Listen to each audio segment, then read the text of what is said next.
Hello, I'm Marina. And I'm Natalia. And this is part 2 of our healthy cooking series with Jejune Magazine.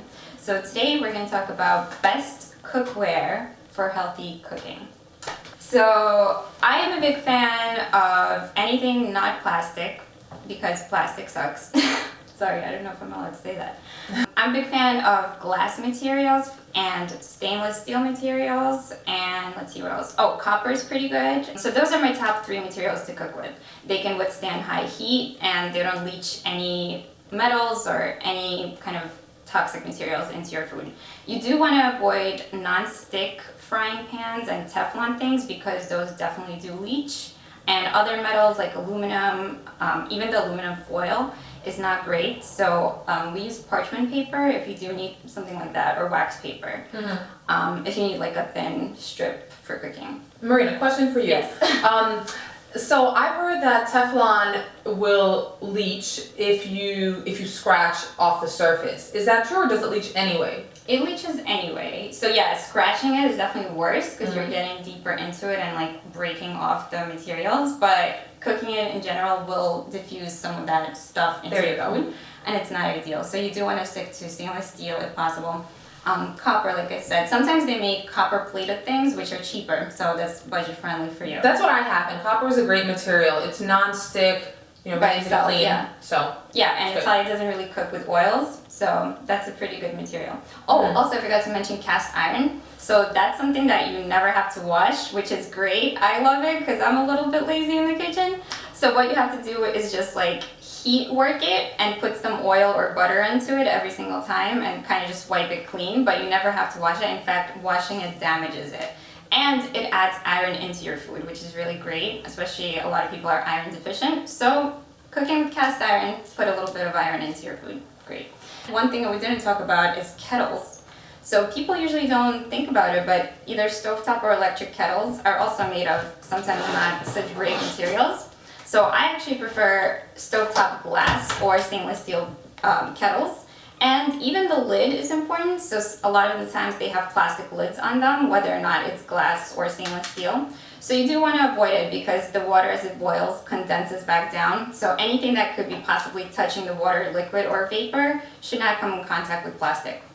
basically, this kettle here is everything you want to avoid. That's what Marina just said. But yeah, so in general, those are my tips. I'll include some of the kettles that I've done research on that I think are pretty good quality. You can find it on Amazon. You can ask your local stores about it. Okay, and then another tip about water. So water is something, 70% of our bodies are water. We need water to live. Water, an essential thing. So whether you're boiling the water or not, you do want to make sure that you're drinking and cooking with clean water. And I just want to interrupt you for 1 second. I just wanted to Marina's horn for a second and point out that Marina is a pharmacist and she is on her way to becoming an herbalist. So basically, anything she says about health is you can count on. You can rely on it being correct. Thanks, so Natalia. go on.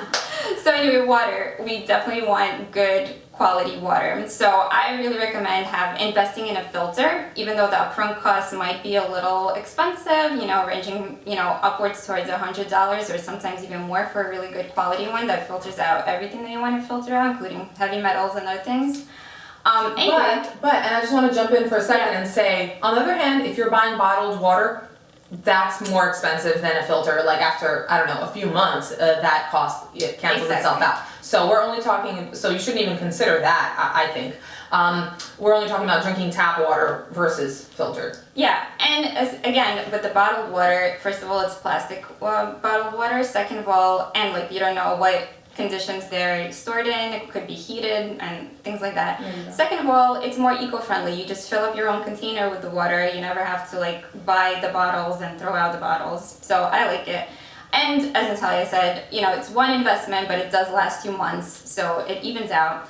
And if cooking organic, let's say, is important to you, I think this is something equally as important for you to consider, to have good, quality drinking water.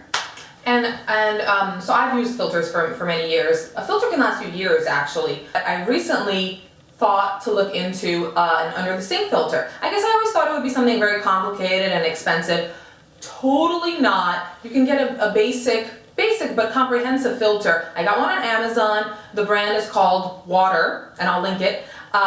It costs $100, so that pays itself off after, just a little while. Super easy to install. I mean, I did it by myself in literally, 10 minutes. And now all my cold water is filtered. Honestly, it's such a game changer. Life changer, time saver. You don't have to wait for your water to be filtered anymore and like refill the pitcher, yada yada. So I'm all about the under the sink filter now.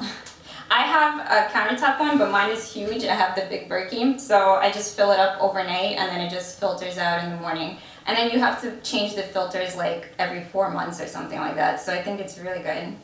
Good idea.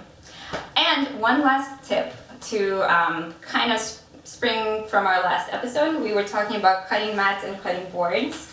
And we were talking about how if you're using it for different materials, like let's say if you do cook meat or fish, you definitely want to make sure you're disinfecting the boards. So I think something like a wood surface is not a great idea because it could have these crevices, even if it's bamboo and like a good quality wood. And then that's really hard to clean and disinfect because, it's hard to know if you got all the crevices. So yeah, the mats are a great idea and they take up less room, and glass cutting boards is another option, but the caveat with that is that it could dull your knife. So For sure. Natalia was talking about sharp knives, so you don't really want to do that. So I think mats are like a win-win for all those purposes. Mm-hmm.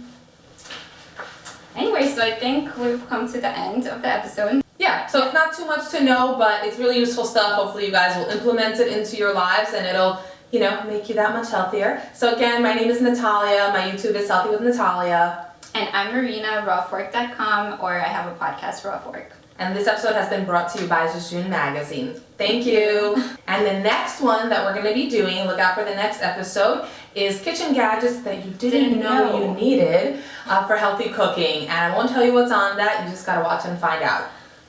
Bye, guys. Bye.